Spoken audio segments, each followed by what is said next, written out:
नमस्कार। स्वागत है आप सभी का Bihar ANM GNM exam date latest update में। दोस्तों, कैसे आप सभी? उम्मीद है आप अच्छे और स्वस्थ होंगे। दोस्तों, आज इस वीडियो के माध्यम से हम आपको बिहार एएनएम और जीएनएम की एग्जाम की तारीखों के विषय में महत्वपूर्ण अपडेट देंगे, क्योंकि लगातार अभ्यर्थी सवाल कर रहे थे कि बिहार में एएनएम और जीएनएम की एग्जाम कब होगा और जीएनएम वाले छात्रों के लिए कब वैकेंसी आएगी और एएनएम वाले छात्रों के लिए कब वैकेंसी आएगी। आज इस वीडियो के माध्यम से आपको संपूर्ण जानकारी मिलेगी। तो दोस्तों, आप लोगों से केवल एक रिक्वेस्ट है कि चैनल को भी सब्सक्राइब कीजिए, वीडियो को जितना हो सके अपने दोस्तों को भी शेयर कीजिए, ताकि इसी तरह के जो लेटेस्ट अपडेट है वो सबसे पहले आपको मिलती रहे। चलिए दोस्तों, वीडियो को स्टार्ट करते हैं। दोस्तों, बिहार में एएनएम और जीएनएम का एग्जाम की तारीखों का इंतजार कर रहे छात्रों के लिए बहुत बड़ी अपडेट है। अब बिहार सरकार एएनएम और जीएनएम की एग्जाम की तारीखों का ऐलान कर दिया है। अर्थात अब जितने भी कैंडिडेट एएनएम और जीएनएम की एग्जाम देने की तैयारी कर रहे थे और एग्जाम देने का सोच रहे थे, उन छात्रों के लिए बहुत बड़ी अपडेट है। एएनएम और जीएनएम की तारीख अब नज़दीक आ चुकी है। दोस्तों, राज्य में स्थापित एएनएम और जीएनएम संस्थान में पढ़ने वाले विद्यार्थियों की परीक्षा की तैयारी की गई है। उम्मीद है कि फरवरी में इसकी परीक्षा संचालित कर ली जाए। राज्य में करीब 400 एएनएम और जीएनएम के स्कूल हैं। इन स्कूलों में 36,000 विद्यार्थी की परीक्षा संचालित की जानी है। यानी एएनएम और जीएनएम की जो टोटल परीक्षा होगी वो 36,000 होगी। 36,000 विद्यार्थी एएनएम और जीएनएम की परीक्षा देंगे। और स्वास्थ्य विभाग के अपर मुख्य सचिव प्रत्यय अमृत की अध्यक्षता में बिहार नर्सिंग रजिस्ट्रेशन काउंसलिंग के माध्यम से परीक्षा संचालित करने का निर्णय लिया गया है। बीआरसी को एएनएम की शैक्षणिक सत्र 2022 और 24 और जीएनएम की शैक्षणिक सत्र 2022 और 25 की परीक्षा संचालित है। राज्य में 73 सरकारी एएनएम और 180 प्राइवेट एएनएम स्कूल हैं। एएनएम की स्कूल में प्रथम वर्ष में करीब 12,000 और द्वितीय वर्ष में करीब 11,000 विद्यार्थी का परीक्षा ली जाना है। इस प्रकार से 3 वर्षीय जीएनएम कोर्स होता है और राज्य में लगभग 26 सरकारी और 100 प्राइवेट जीएनएम स्कूल हैं। यानी जीएनएम के प्रथम वर्ष में लगभग 6,000 विद्यार्थी और द्वितीय वर्ष में लगभग 5500 विद्यार्थी और तृतीय वर्ष में लगभग 4700 विद्यार्थी को परीक्षा ली जानी है। बीआरसी की बैठक में निर्णय हुआ कि परीक्षा को लेकर 11 जनवरी से 31 जनवरी तक फार्म भरा जाना है, जबकि विलंब शुल्क के साथ 1-5 फरवरी तक फार्म भरा जाएगा। इसके बाद 28 फरवरी से 7 मार्च तक परीक्षा का संचालन किया जाएगा। परीक्षा संचालित होने से विद्यार्थी में उत्साह है। जल्द ही परीक्षाफल प्रकाशित होने के बाद उनको आगे के भविष्य के लिए तैयारी करने का मौका भी मिलेगा। तो दोस्तों, 11 जनवरी से 31 जनवरी तक, यानी 11 जनवरी से 31 जनवरी तक आपका एग्ज़ाम का फार्म भरा जाएगा।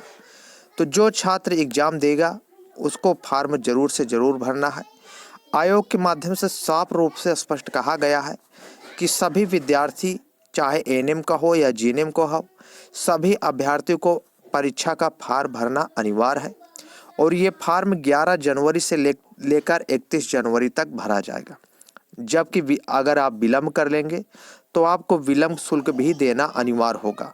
इसके बाद 28 फरवरी से 7 मार्च तक आपकी जो एग्ज़ाम होगी, एग्ज़ाम की जो डेट है एएनएम और जीएनएम वाले अभ्यर्थियों के लिए, वो 28 फरवरी से लेकर 7 फरवरी तक आपके एग्ज़ाम की तारीख निर्धारित होगी।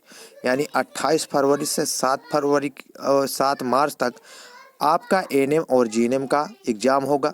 जीएनएम के प्रथम वर्ष में लगभग फर्स्ट ईयर की अगर बात करें तो जीएनएम के फर्स्ट ईयर में लगभग 6,000 विद्यार्थी परीक्षा देंगे और सेकेंड ईयर में लगभग 5500 विद्यार्थी परीक्षा देंगे।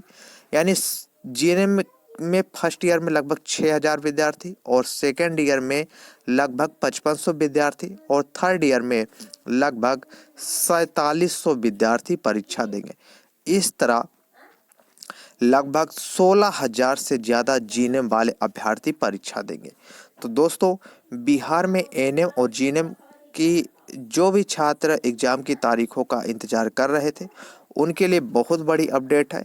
अब बिहार सरकार के आदेशानुसार एएनएम और जीएनएम की परीक्षा का संचालन किया जाएगा और ये लगभग 26 सरकारी जीएनएम संस्थान में और 100 प्राइवेट जीएनएम संस्थान में ये परीक्षा का संचालन किया जाएगा।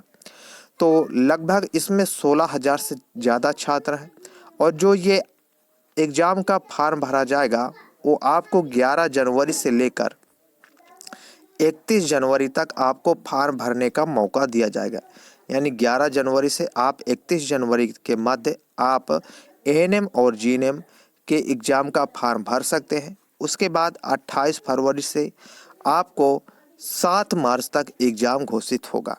तो दोस्तों इसी तरह अगर बात करें एएनएम वाले अभ्यर्थियों के लिए, तो एएनएम वाले अभ्यर्थियों को भी लगभग 12,000 और द्वितीय वर्ष में लगभग 11,000 छात्र एएनएम वाले हैं। एएनएम के अगर प्रथम वर्ष की बात करें तो एएनएम में प्रथम वर्ष में लगभग 12,000 छात्र शामिल हैं और इसी तरह एएनएम के द्वितीय वर्ष में लगभग 11,000 छात्र शामिल हैं। तो दोस्तों इन सभी अभ्यर्थी, चाहे वह एएनएम का हो चाहे वह जीएनएम का हो, सभी अभ्यर्थी को अब एग्ज़ाम देना होगा। एग्ज़ाम की तारीखों का ऐलान हो गया है। ये जो तारीख निर्धारित है वो 28 फरवरी से लेकर 7 मार्च तक निर्धारित है और इसमें जो एग्ज़ाम का फॉर्म भरा जाएगा वो 11 जनवरी से लेकर 31 जनवरी तक के मध्य भरा जाएगा। तो दोस्तों राज्य में लगभग टोटल 36,000 से ज़्यादा ऐसे स्टूडेंट हैं जो एएनएम और जीएनएम कर रहे हैं, अर्थात इन सभी अभ्यर्थियों को अब एग्ज़ाम देना होगा। तो दोस्तों जो छात्र एएनएम और जीएनएम के एग्ज़ाम की तारीखों का इंतजार कर रहे थे उनके लिए बहुत बड़ी अपडेट है। अब सरकार ने एएनएम और जीएनएम की तारीखों का ऐलान कर दिया है। अब बात करते हैं दोस्तों एएनएम और जीएनएम की जो वैकेंसी आएगी वो बिहार सरकार के निर्देशानुसार आपको जल्द से जल्द नोटिफिकेशन देखने को मिल सकता है, क्योंकि फरवरी और मार्च में एग्ज़ाम होगा और एग्ज़ाम की जो प्रक्रिया है उसको निर्धारित की जाएगी, फिर उसके बाद रिजल्ट घोषित होगा। अर्थात बिहार सरकार के निर्देशानुसार आपको नई वैकेंसी का जो नोटिफिकेशन देखने को मिल सकता है वो थोड़ा विलम्ब देखने को मिलेगा, क्योंकि अभी बिहार सरकार शिक्षक पद को की नियुक्ति प्रक्रिया पूरी करने जा रही है। जैसे ही शिक्षक पद की प्रक्रिया पूरी हो जाएगी उसके बाद आपको बिहार में स्वास्थ्य विभाग में बम्पर वैकेंसी देखने को मिल सकती है। तो दोस्तों जितने भी कैंडिडेट बिहार में स्वास्थ्य विभाग में वैकेंसी का इंतजार कर रहे हैं उनको थोड़ा सा और इंतजार करना पड़ेगा, क्योंकि आयोग के माध्यम से साफ रूप से स्पष्ट कहा गया है कि सबसे पहले हम स्वास्थ्य विभाग में जितने भी अभ्यर्थी हैं उनका एग्ज़ाम करवाएंगे। जो एग्ज़ाम की प्रक्रिया लागू है वो 28 फरवरी से 7 मार्च तक लागू है। 28 फरवरी से 7 मार्च तक एग्ज़ाम का शेड्यूल जारी किया जाएगा और इसी के मध्य आपका एग्ज़ाम होगा। 11 से लेकर 31 जनवरी तक आपको एग्ज़ाम का फॉर्म भरना होगा।